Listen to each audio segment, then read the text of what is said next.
భారత్ పాక్ ఉద్రిక్తతల్లో మన బ్రహ్మోస్ క్షిపణి పాకిస్తాన్కు కోలుకోలేని నష్టం మిగిల్చింది.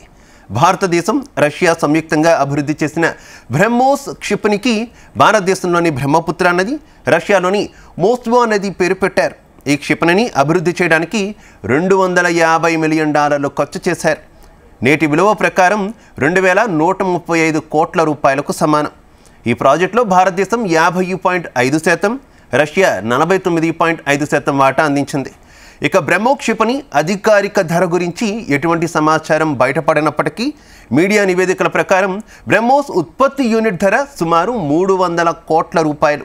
అలాగే ఒక్క క్షిపణి ధర సుమారు 34 కోట్ల రూపాయలు. సూపర్సోనిక్ బ్రహ్మోస్ క్షిపణి పరిధి 290 కిలోమీటర్లు. దాని అధునాతన వెర్షన్ పరిధి 500 నుంచి 800 కిలోమీటర్లు. ఈ క్షిపణి 200 నుంచి 300 కిలోల అధిక పేలుడు పదార్థాలను మోసుకు వెళ్ళగలదు.